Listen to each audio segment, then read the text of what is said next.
Hello nature enthusiasts. Wanted to share with you the Sandhill Cranes of Staten Island.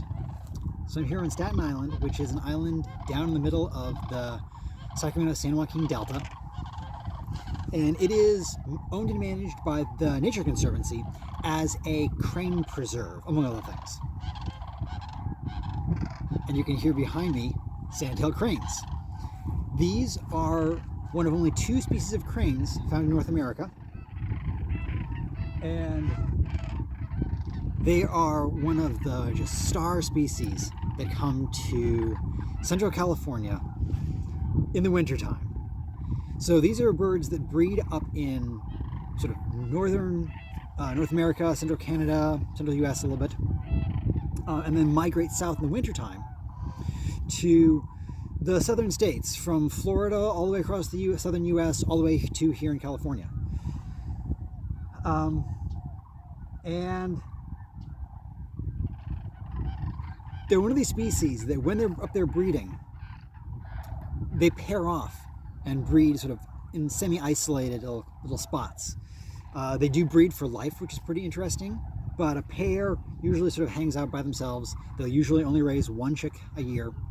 But then that little group of 3, the 2 adults and the one young one, migrate south and come out to places like this, to irrigated corn pastures, grain pastures. And those little groups of 3 join up with other groups of 3, which join up with other groups of 3 to form these massive flocks of tens of thousands of birds that go out and forage across rivers and meadows in the area, but then at the evening time come to roost in pastures and irrigated fields. And they have a lot of really cool behaviors, one of which is their vocalizations, which I'm hoping you can hear behind me.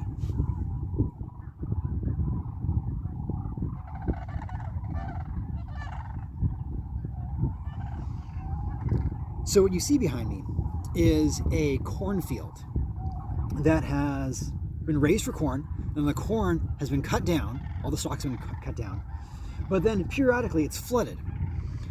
This helps decomposition of nutrients from those cut stalks going back into the soil to regenerate the soil for the next growing season.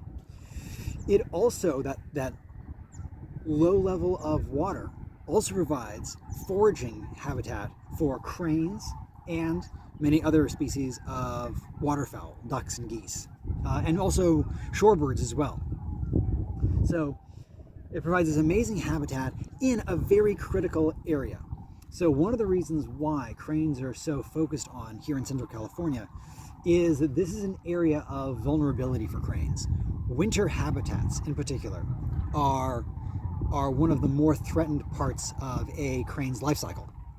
And so preserving lots of areas where they can come down and winter is really important for their long-term survival. And so that is exactly why the Nature Conservancy and many others, the Department of Water Resource, California Fish and Wildlife, many other groups are involved in protecting cranes in the Delta and the Central California sort of area.